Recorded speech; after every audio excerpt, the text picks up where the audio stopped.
नमस्कार बाळांनो. कॉलेज सुरू काही दिवस झाले.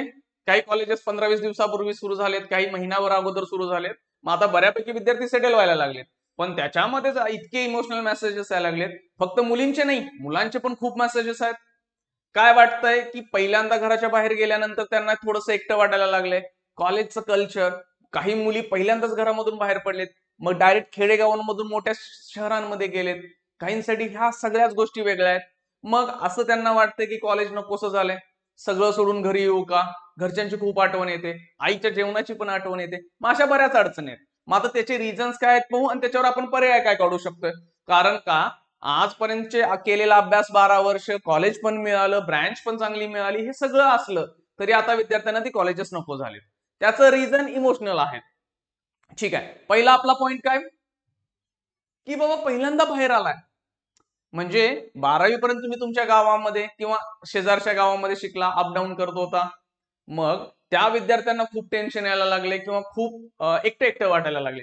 जे विद्यार्थी आधीपासूनच बाहेर आहेत, काही विद्यार्थी 5वी पासून बाहेर होते, काही 11वी-12वी साठी बाहेर राहिले, त्यांना थोडंफार ठीक वाटतंय. पण जे पहिल्यांदा घराच्या बाहेर गेलेत ना, त्यांना ह्या गोष्टी त्रासदायक वाटतात. त्यांना असं वाटतं की सगळं सोडावं आणि घराकडे यावं आणि घराच्या जवळपास कुठलं तरी एखादं नवीन कॉलेज मिळालं तर तिथं घेऊन टाकावं. एकतर मी सांगतो, हे तुम्हाला नाही, पहिल्यांदा घराच्या बाहेर जे जे राहिलेत त्या सर्वांना वाटतं. मग भले तो 40व्या वर्षाचा व्यक्ती पण पहिल्यांदा घराच्या बाहेर गेला ना, त्यालाही तसंच वाटतंय. मग हे नॅचरल आहे, हे काही खूपच वेगळं तुम्हालाच वाटतंय असं नाहीये. काही जण थोडीशी मिसळतात लवकर, काही विद्यार्थी मिसळत नाहीयेत. काहींना एकटे एकटे घरात राहायची सवय होती, आता पण तसं एकटं पडल्यामुळे मग त्यांना विचारणारं कोण नाहीये. आता ह्या सगळ्या गोष्टींचा इफेक्ट काय होतं की मला कॉलेज नको, किंवा कॉलेजमध्ये गेल्यानंतर आपलं फिजिकली म्हणजे तुम्ही पूर्ण बॉडीनं कॉलेजमध्ये आहे, पण तुमचं मन, शरीर, असं म्हणतो ना आपण, वेगवेगळं असतं. त्याच पद्धतीनं शरीर वर्गात बसलंय आणि मन तुमचं बाहेर गावाकडे आहे. मग तुम्हाला हे आठवण येणार. हे नॅचरल आहे, नैसर्गिक आहे. हे कधीपर्यंत, काही दिवसांपुरतच वाटणार आहे बाळांनो. हे काय तुम्हाला काय 4च्या 4 वर्ष वाटत नाहीये. आता काय वाटतंय तुम्हाला की आत्ताच आम्हाला 15-20 दिवसामध्ये असं वाटायला लागले, मग आमचे 4 वर्ष कशी निघणार, अभ्यास होणार का नाही होणार. अभ्यास करायला बसलेत पण त्यांना ते आठवतच नाही, म्हणजे अभ्यासच करू वाटत नाही. मग ते टॉपर जरी होते ना तर त्यांना पण नको वाटायला, का त्यांचं लक्ष सगळं घरी आहे ना. मग हे असं चाललं तर 4 वर्षात आम्ही कसं पूर्ण करेन, पहिल्याच वर्षी फेल होणार, पहिल्या सेमिस्टरलाच रिझल्ट खराब लागणार. मग हे सगळे निगेटिव्ह थिंकिंग आहे. मग त्याच्यासाठी काय पर्याय ते आपण शेवटी पाहूया. पण पहिलं जे जे पहिल्यांदा आयुष्यात बाहेर आलेत, रूमवर राहतात, काही पीजी केलेले आहेत, काही जणांनी बाबा कॉलेजचं हॉस्टेल घेतलेलं आहे, ह्या सगळ्यांमध्ये हे आहेत. मग ती मुलं असतील किंवा मुले असतील, दोघांनाही त्याच गोष्टी वाटतात. हे नॅचरल आहे, पहिला सांगतोय. त्यामुळे तुम्हालाच एकट्याला असं वाटतंय असं नाही. जे पहिल्यांदा घराच्या बाहेर आले त्यांना वाटणार आहे. ठीक आहे. दुसरी केस, मेस. मग आता मेस, आता हॉटेल तर नाहीये ना, मेस आहे, कारण तो मेसवाल्यांचा बिझनेस आहे. मग तुम्हाला जेवायला बसला की काही जणांना डोळ्यातनं पाणी आपोआप पडायला चालू झालंय. का? घरची आठवण. कारण त्यांना जी भाजी आवडत होती, ज्या पद्धतीचं जेवण आवडत होतं ते आई बनवून देत होती. एखाद्या भाजी घरात नको असते तुम्हाला, ते आईला माहित असते की बाबा आपली मुलं हे खात नाही आहेत, मग त्यांच्यासाठी वेगळी भाजी बनायची. पण मेसला दिलेलं ते गप खावं लागतंय, ते घशातनं उतरत नाही. रडता रडता मला मेसेज येतात किंवा फोन पण आलेत की जेवायला बसले त्यांना रडायला चालू झाले. हे आता बाळांनो, ह्याला पर्याय नाही आहे. जगामध्ये सगळ्यात बेस्ट जेवण असतं ते तुमच्या घरामध्ये तुमच्यासाठी बनलेलं असतं. त्याच्यापेक्षा बेस्ट जेवण तुम्हाला कुठेही मिळणार नाही. हॉटेलमध्ये एखादा दिवस ठीक असतं, ते का हॉटेलमध्ये ठीकठाक वाटतं, मसाला वगैरे ढीगभर टाकलाय, ते रोज नाही ना खाऊ शकत. रोज हॉटेलला गेला ना आठवड्यामध्ये आजारी पडणार. ते तेल, ते मसाले वगैरे. एखाद्या वेळी हॉटेलचं जेवण चांगलं वाटतं म्हणून आपण घरच्यांच्या बरोबर वगैरे जातो. पण मेसचं जेवण तुम्हाला ते रेग्युलर टाईप मध्ये असतो आणि त्यांचाही तो बिझनेस आहे. तुम्हाला काही घरच्यांसारखं तेवढ्या लेवलचं, तेवढ्या क्वालिटीचं जेवण नाही मिळणार. काय म्हणतात तरी आमच्या मेसला पालेभाज्याच देईना झाल्यात, 20 दिवस झाले. पालेभाज्या महाग असतात. मग त्या महाग भाज्या देणार का? तुम्ही म्हणणार की आम्ही पैसे द्यायला पण तयार आहे. पण बाळांनो, हे पॉसिबिलिटी कमी आहे ना. तुम्ही एखाद्या वेळी 100, 200, 500 रुपये सगळी मुलं देणार आहेत का? नाही आहे. आणि जरी दिले तरी ते बिझनेस करणारी लोक आहेत, ते कसे जास्त पैसे वाचतील ह्याचा विचार करतात. मग ह्याच्यावरती एक ऑप्शन सांगतो. एक इंडक्शन कुकर, म्हणजे इंडक्शनची शेगडी मिळते, ती घेऊन या. आता तुम्ही म्हणा सर आमच्या इथं ती लाईटचा प्रॉब्लेम आहे, मग ते पण नसेल, साधी छोटीशी गॅसची शेगडी मिळते बघा, 2-3 किलो गॅस बसतो तो, ती आणा आणि काय जे आवडतं ते बनवायला शिका. काहींना बाबा अंडी उकडून खायला आवडेल, काही जणांना बुर्जी करून खातील, काही व्हेजवाले म्हणणार की सर आमच्यासाठी एकमेव बेस्ट आहे मॅगी. आता मॅगी शरीरात चांगली काय वाईट हे नंतर, पण टेम्पररी थोडस बनवता येतं खा, आणि नंतर हळूहळू गोष्टी उपमा पोहे वगैरे बनवायला शिका. म्हणणार पोहे बनवायला लागलो, हो पहिल्यांदा बनवलो, पोहे बनवायला गेलो, शिरा झाल्यासारखं झालं, एकदम घट्ट झालं, 2 मिनिट भिजवायचं होतं, मी अर्धा तास भिजवायला ठेवलं. हे होणार. मी माझ्या आयुष्यात केलं. मी ज्यावेळी दिल्लीमध्ये होतो किंवा हैदराबादमध्ये शिकायला होतो, बाहेर ज्यावेळी गेलो त्यावेळी मी पण हे बनवायला लागलो. आणि आपण बनवलेलं बाळांनो बेस्ट लागतं, भले ते करपलेलं असू दे, ते आपल्याला खायचं असतं, आपल्याला चांगलंच वाटतं. हळूहळू बनवायला शिका, कारण तुम्हाला मेसचं जेवण तुमच्या लेवलला जसं पाहिजे, तुम्हाला वाटतं असं पाहिजे तसं मिळणार नाही, हा फॅक्ट आहे. आणि ज्यावेळी मेसला बसतो घरच्यांची फिक्स आठवण येते. काही विद्यार्थी रोज संध्याकाळी आई वडिलांच्या बरोबर जेवत असतात, सगळे बऱ्यापैकी फॅमिलीज आपल्या इकडे की संध्याकाळी असतात जेवायला एकत्र, मग ती आठवण यायला लागते. हे पण नॅचरल आहे, 4 वर्ष काढायचीच आहेत आपल्याला. आता तुम्ही म्हणणार हे 4 वर्ष एकतर ते कॉलेजमध्ये किंवा ते मला घरच्यांच्या आठवण यायला, त्यात हे बकवास जेवण असं वाटायला लागले, मग मी काय करू.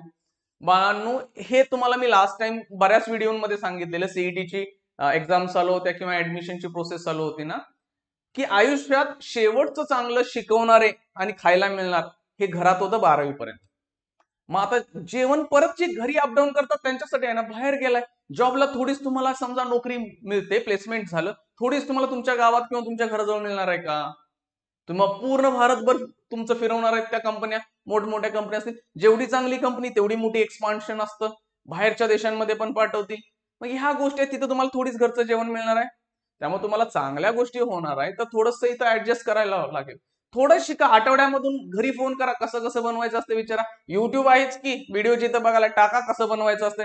2-3 वेळा होईल खराब, पण शिका ना हळूहळू गोष्टी. आता मी काय करायचो, मी हैदराबादला अशा काळात होतो की 2010, 11, 12च्या रेंजमध्ये, की तिथं बाळून नुसता रोज भातच खायचा ना, मीठ भात, आपल्या इकडे थोडंसं मीठ वगैरे टाकतात, थोडंसं तिखट चालतं, आणि ना चपाती होती ना ज्वारीची भाकरी ना काय, फक्त रोज भात. मग मी बनवायला शिकलो ना थोडंफार. तुम्हाला बनवायला जमत नसेल तर तुम्ही थोडंसं ऍडजस्टमेंट काहीतरी करा, मग हे खावायला लागेल. रोज हॉटेलला जाऊन एकतर पैसे खर्च होणार, तुम्ही म्हणा आम्हाला पैशांची अडचण नाही, पण तब्येत खराब होणार. हॉटेलमध्ये सगळं जेवण मसाल्यांचं बऱ्यापैकी असतं किंवा सोडा मारलेला असतो, ठीक आहे. त्यामुळे हे ऍडजस्ट करा थोडंफार, आणि थोडंफार स्वतः बनवायला शिका टेम्पररी याच्यावरती. पुढे काय, शिकवलेलं समजत नाही. आता हा पॉइंट ना मी तुम्हाला सांगितलं आहे की आधीच बोललेलो की 90% कॉलेजेस भारतातली ही बकवास आहेत. महाराष्ट्राचं पण त्यातच आहे. म्हणजे समजा 300 बरे कॉलेजेस असतील, त्यातले 30 कॉलेज चांगले आहेत जिथे शिकवणारा स्टाफ चांगला आहे, सगळा तिथं पण सगळा चांगला नाही. आता टॉप कॉलेजेस आहेत ना, तिथून पण मुलं येतात की काय सांगलं, सर ते सर येतात नुसती पीपीटी लावतात, चला वाचतात, झालं लेक्चर तुमचं, तुम्ही लिहून घ्या काय करायचं. काही जण म्हणतात नुसतं येऊन पुढं बसतात शिकवतात. मॅथमॅटिक्सला पण बोर्डर लिहिणार झालेत अशी कॉलेज असतात, मॅथमॅटिक्स शिकवायला तर बोर्डवर शिकवत नाही. मग शिकवलेलं समजत नाही. तो एक मुलांना पॉईंट आला की सर हे अशा कॉलेजमध्ये येऊन पडले, तिथं काही लेक्चर होईना झालेत, शिकवलेलं समजणं झाले, मग मी काय करू. बाळांनो तुम्हाला शिकवणे हे 12वी पर्यंतच असतं, इथून पुढं तुमचं तुम्ही शिका. युट्यूबवर लेक्चर ठीकभर पडलेत, ते करा, फ्री आहे सगळं, स्वतः वाचून. आता जर तुम्ही इंजिनिअरिंगला आलाय, फार्मसी जर ऍडमिशन सुरू आहे, सोडा फार्मसीवाल्यांची पण अशीच कंडिशन होणार आहे. इंजिनिअरिंगला आलाय तर स्वतः अभ्यास करायला शिका, सेल्फ स्टडी. कारण कॉलेजमधले मार्क्स हे खूप मॅटर नाही करत आहेत. तुम्हाला 65-70% आहेत, चला पुढं मिनिमम तेवढे पाडून घेतलाय, मग पुढं सेल्फ स्टडी करून स्किल्स डेव्हलप करायचे आहेत. मग तुम्हाला एखादा विषय जर फिजिक्स, केमिस्ट्री, मॅथमॅटिक्स हे सगळ्यात सोपे, अप्लाइड मेकॅनिक्स आला असेल, ग्राफिक्स आला असेल, काही मुलांचं ड्रॉइंग खराब असतं त्यांना ग्राफिक्स तर जमतच नाही, मग असे सब्जेक्ट्स आहेत तर थोडेसे युट्यूबवरनं बघा, मित्र आहेत त्यांच्याबरोबर शिका. कारण जर तुम्ही स्वतः करायला नाही शिकला तर स्किल्स कशा वाढणार हो. काही मुलं म्हणतात सर मी क्लास लावू का. मी म्हणतो किती विषयांना क्लास लावणार आहे तुम्ही, 1, 2, 3, 4, 5 सगळ्या विषयांना. काही काही सेमिस्टरला 6 विषय आहेत, सगळ्या 4च्या 4 वर्ष लागणार आहे का, नाही ना. फर्स्ट इयरला मॅक्सिमम क्लासेस बाहेर आहेत बघा, युट्यूबला आहेत, ऑफलाईन पण आहेत का. फर्स्ट इयरला सगळ्यांचा सिलेबस सेम असतो. सेकंड थर्ड इयरला कुठे क्लासेस आहेत का बघा इतके जास्ती, एखाद्या विषयाला कुठेतरी असेल. मी तर माझ्या आयुष्यात क्लासेस लावला नाही इंजिनिअरिंगला. का लावला नाही, मी म्हणायचो जर इंजिनिअरिंगचे विषय मला 40 मार्क पाडत नाही आहेत तर मी काय शिकणार आहे.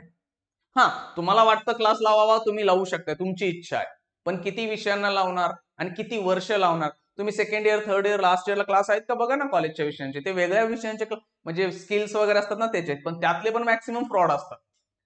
शिकवलेलं समजत नाही तुम्ही त्यांचा विचारच करू नका, स्वतः सेल्फ स्टडी करा. कारण गेटच्या एक्झाम वगैरे करायच्या असतील तुम्हाला पुढे जाऊन, किंवा एमपीएससी युपीएससी करायचे आहेत, किंवा प्लेसमेंटसाठी प्रिपरेशन करायचं आहे, तर तिथं तुम्हाला त्याचे क्लासेस नाही मिळणार आहेत, तुम्हाला ते स्वतःच करावं लागेल. हा, गेटचे क्लास वगैरे आहेत, पण ते एक वेगळी पद्धती, वेगळी मेथड आहे, त्याच्यावरती नंतर बनवू. ओके, त्यामुळे समजत नाही हे विचारू नका. सगळ्यात बेस्ट फॅकल्टी जर तुम्हाला कोण असेल त्या कॉलेजची, तर फर्स्ट इयरला असते. कारण सेकंड इयर पासून तुम्ही ज्यावेळी डिपार्टमेंटला जाल, मग तुमचं असेल कम्प्युटर, मेकॅनिकल, सिव्हिल, जे काय, तिथं तर अजून खतरनाक फॅकल्टी मिळते. तुमचं नॉलेज हे त्या शिक्षकांपेक्षा चांगलं असतं, हे मी सांगायला लागलोय. काही काही शिक्षक असे येतील तुम्हाला, तुम्ही म्हणणार बाबा कुठल्या अँगलने इंजिनिअरिंगचे शिक्षक आहेत ते, मग हे पटणार नाहीये. मग त्यामुळे तुम्ही एक्सेप्ट करा आणि पुढे चला. हा एक पॉइंट आहे तुम्हाला निगेटिव्ह थिंकिंगचा. आता सगळ्यात मोठा डाऊट काय झालाय, सर ओळखीच कोण नाही हो, काय करू, रूममेट आहेत आपल्याच नादात असतात. मॅक्सिमम मुलींना आता प्रॉब्लेम काय जाणवला, सर मी माझ्या हॉस्टेलला किंवा पीजी मध्ये राहतोय, तर तिथल्या मुली दिवसभर फोनवरच असतात, माझं तसं काय नाही आहे हो, मी काय करू. हे लिटरली मला 3 ते 4 मुलींचे मेसेज आले, काहींचे कॉल पण आले. सर दिवसभर माझे रूममेट वगैरे फोनवरच बोलत असतात, मग माझं मन पण विचलित व्हायला लागले. आता ते फोनवर कोणाबरोबर बोलतात ते सांगायची गरज आहे का तुम्हाला. दिवसभर आई वडिलांच्या 4-5-10 मिनिट बाकीच्या त्या फोनवर असतात. मग त्या मुलींना पण डाऊटफुल आहे ना, स्वतःवर डाऊट यायला लागलाय, आम्ही चुकीचं करायला लागलोय का. हे बघा बाळांनो, ते तुमचे रूममेट काय करतात, कशाचे आहेत ते सोडा. काहींचे तर असे आलेत, सर माझे रूममेट ऍडिक्टेड आहेत, म्हणजे ते दारू पितात किंवा बाकीच्या गोष्टी करतायत हॉस्टेलच्या रूमवर येऊन. मग ते काही मुलांना ते नाही पटत आहे की बाबा आपण अशा कुठल्या रूममेट बरोबर आलोय.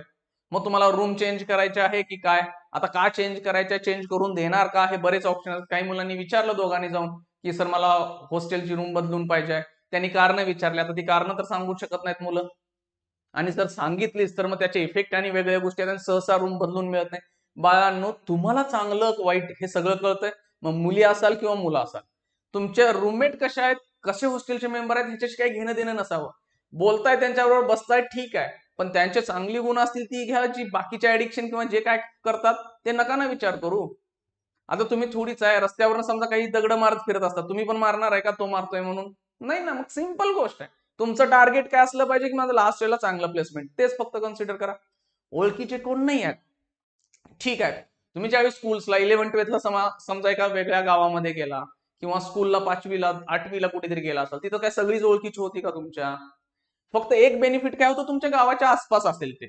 मग आता थोडस बाहेर गेलाय, लय मोठा फरक नाही पडत आहे. हळूहळू ओळखी होतील, लगेच ओळखी होणार नाही आहेत. काही मुलांना मी समजावून सांगून पण त्यांनी कॉलेजेस सोडलेत, पूर्ण फी गेली, आता कुठे ऍडमिशन मिळत नाहीये. मग हे सगळं आता गॅप टाकला, ड्रॉप घेऊन परत पुढच्या वर्षी, मग पुढच्या वर्षी परत त्यांना अभ्यास करायचा आहे, पुन्हा अभ्यास करून स्कोअर करायचा आहे, आणि स्कोअर काही जरी आला तर ते बाहेर जाणारच नाहीत परत, परत कुठं गावात का, परत तोच प्रॉब्लेम येणार. मग त्यामुळे जे आहे ते, ह्या गोष्टी आहेत, ह्या सगळ्यांना होत आहे, तुम्हालाच होतात असं नाहीये. तर ह्याच्यावरचे पर्याय पाहूया आपण. पर्याय काय याच्यावर, पहिला सांगितलं, आयुष्यात पहिल्यांदाच बाहेर पडलाय, त्यामुळे हे नैसर्गिक आहे, नॅचरल आहे, थोडस वेगळं वाटणार, आठवणी येणार घरच्यांच्या, ते सोडून द्या. जेवणासाठी मी ऑप्शन काय दिला होता तुम्हाला, की जेवण तुम्ही थोडंफार काहीतरी नाश्ता वगैरे बनवायला शिका, ठीकठाक ते खा. तुमच्याकडे थोडेसे पैसे असतील तर बाहेर जाऊन थोडंसं चांगलं हेल्दी खा, पाहिजेच आहे, थोडी सवय होईपर्यंत. समजत नाहीये तुम्हाला तर त्याच्यावर आपण ऑप्शन काय देणार आहे, समजत नाही तर थोडेसे युट्यूबचे लेक्चर्स वगैरे बघा, बाहेर नोट्स वगैरे असतील सिनियर्सना भेटा, हे झालं. आणि सगळ्यात मोठा जो पॉइंट होता ना बाळांनो, की तुमचं काय कशामध्येच मन लागत नाही, तर सिंपल, थोडेसे फ्रेंड्स बनवा. तुमची स्वभाव जरी नसला तुमचा की ओळखी करणं, लोकांशी भेटणं, म्हणजे मित्र मैत्रिणी बनवणं, तरी पण जा. कारण का जर एका ठिकाणी बसून राहिला, त्याच त्याच गोष्टींचा विचार केला, तर आणखी निगेटिव्ह वाटत जाणार आहे ते, आणि मग तुम्ही कॉलेज तर सोडणार, नाहीतर पुढे रिझल्ट खराब लागणार आहे. चला, नाही वाटत एकटंच राहायचं आवडतंय, उठा, कुठल्या शहरात गेलाय त्या शहर फिरून घ्या 2-3 दिवस, कॉलेज जाऊ दे तिकडं. तुम्ही म्हणाल हे कसं काय सांगायला लागलाय कॉलेज जाऊ दे, बाळानो तिथं बसून तुम्ही मेंटली फिटच नाहीये ना, विनाकारण निगेटिव्ह विचार करायला लागलाय, डोकं असं निगेटिव्ह निगेटिव्ह थिंकिंग वाले, कॉलेजमध्ये नुसतं जाऊन तुमचं शरीर बसलंय, एकतर काय कळना. मग 1-2 दिवस मस्त फिरा. पुण्यात गेला असाल पहिल्यांदा, पुण्याच्या आसपासचे किल्ले बघा, खूप चांगल्या गोष्टी आहेत. ज्या एरियात गेलाय तिथलं जे काय बेस्ट आहे फिरण्यासाठी जा. कोण येत नाही, एकटं जायचं. पुण्यात आहे, चला पास काढायचा दिवसा, पीएमटीचा दिवसभराचा पास काढायचा, दिवसभर फिरायचं, सकाळी उठायचं, संध्याकाळी रिटर्न यायचं. काही नसतंय. 2-3 दिवस थोडंसं फ्रेश वाटेल, वेगवेगळी लोक भेटतील बघा. एकटं फिरण्यात पण मजा असते. एकटं फिरला नसाल कधी तर फिरून बघा. एक उन्हाळ दिवस पिक्चर आहे बघा मराठी, अशोक सराफांचा, मस्त पिक्चर आहे, बघून घ्या. फिरा. जमत नाही, मित्रमैत्रिणी आहेत बरोबर, चला. ते येत नाहीत, तुम्ही जा. कॉलेजमध्ये गेलाय, लेक्चरला बसूच वाटत नाही, नेहमी निगेटिव्ह थिंकिंग यायला लागले, कॉलेजमध्ये फिरून घ्या. जे जे कॉलेजमध्ये आहे ते सगळं शोधायचं. लास्ट इयरच्या मुलांना जे माहित नाही कॉलेजमध्ये काय काय आहे ते तुम्हाला माहित झालं पाहिजे, आणि मग जाऊन आपण लेक्चर वगैरे करू. मी चुकवा म्हणत नाहीये, पण खूपच डिफरेन्स फील व्हायला लागले, खूपच काय समजत नाही, तर चालला ना 2-3 दिवस घ्या फिरून. गावाकडे ना ऑप्शन नाहीये, मी सरळ सांगतो. गावाकडे आला ना, गावाकडे मग चांगला वाटणार. घरचे म्हणणार आहेत, ये बाळ तुला नाही गमत आहे, 2-3 दिवस येऊन राहून जा. पण इकडे येऊन तुम्ही पळून गेला, आलेल्या अडचणींशी पळून चाललाय. फेस करा ना त्या अडचणी, तिथंच राहून तुमचं मन रहा. कारण घराकडे आला, 2-3 दिवस चांगलं वाटलं, परत जाणार, परत 2-3 दिवसांत तसं सुरू होणार आहे ना, थोडीच थांबणार आहे ते. मग त्यामुळे ह्या गोष्टी विचार करा. मस्त असतं रे कॉलेज 4 वर्षात, अजून 1-1.5 महिना त्यामध्ये सगळं रुटीन लागतं. तुमचे काही फ्रेंड्स होतील, काही चांगले फ्रेंड्स होतील, काही खतरनाक फ्रेंड्स होतील. तुम्ही खूप टॉपर असाल आणि खूप कमी मार्क पडणाऱ्या बरोबर मैत्री होऊ शकते. कारण मार्क्स पडणे ही वेगळी गोष्ट आहे. तुम्हाला फ्रेंड्स बनतील, चांगल्या गोष्टी आवडतील, आणि मग हे रुटीन लागेल. निगेटिव्ह थिंकिंग सोडा. काहीच जमत नाही ना, फिरून घ्या 2 दिवस म्हणतोय मी, काही हरकत नाहीये. आणि फिरण्यासाठी पैसेच लागतात, असे कुठे खूप पुढे लागणार आहेत. समजतंय? ठीक आहे. तरी पण काय अडचण आली, करा मेसेज.